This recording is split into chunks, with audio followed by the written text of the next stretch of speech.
السلام علیکم ورحمت الله وبرکاته. دا د رمضان المبارک میاشت ده.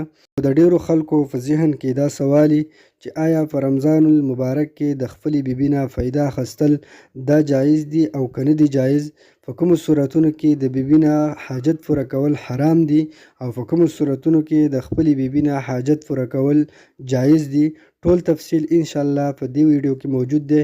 ویډیو را سره تر اخره پورې وګورئ. نو دا یاد ساتل پکار دي چې په رمضان المبارک کې د بیبي نه هر قسم حاجت انسان پوره کولی شي سوا د کوروالي نه او د خاص تعلق نه چې هغه به د خپلې بیبي سره نه قایموي، یعنی جماع او مباشرت به د خپلې بیبي سره نه کوي. په حدیث کې راغلی دي او دا متفق علیه روایت دی، یعنی امام بخاری او امام مسلم رحمه الله راوړی دی.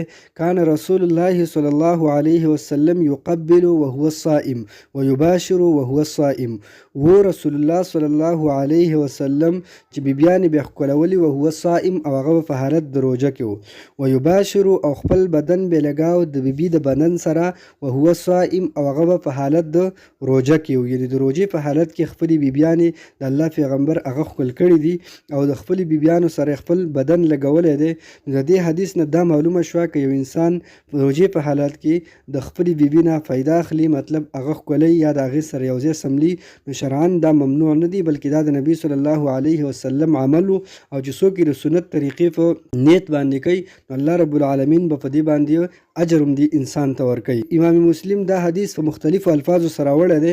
په بل حدیث کې داسې دي چې فی رمضان، د رمضان په میاشت کې به خپلې بیبیانې هغه ښکلولي او د خپلو بیبیانو سره به مباشرت کا. خو د مباشرت معنی دلته دا د بشره نه دی چې خپل بدن د بیبي د بدن سره لګول.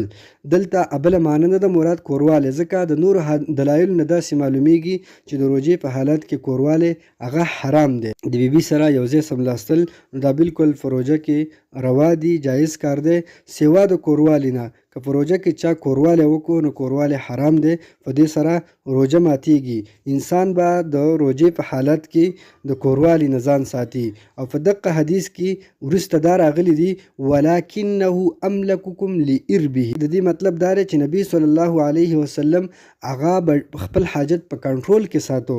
اوس داسې انسان چې هغه ته پته ده چې زه ځان نشم کنټرولولی او خپل حاجت زما په کنټرول کې نه دی، نو دله پکار دی چې بیا د رمضان المبارک په میاشت کې د بیبیانو نه ځان وساتي. اوس یو انسان په ځان باندې پوره کنټرول لري او هغه ته دا پته ده چې زه په ګناه کې نشم واقع کېدلی، نو بالکل دا جایز دی او روا عمل دی. نو انشاءالله تاسو به په دې مسله باندې پوه شوي وئ. نو اجازت راکئ. السلام علیکم ورحمت الله وبرکاته.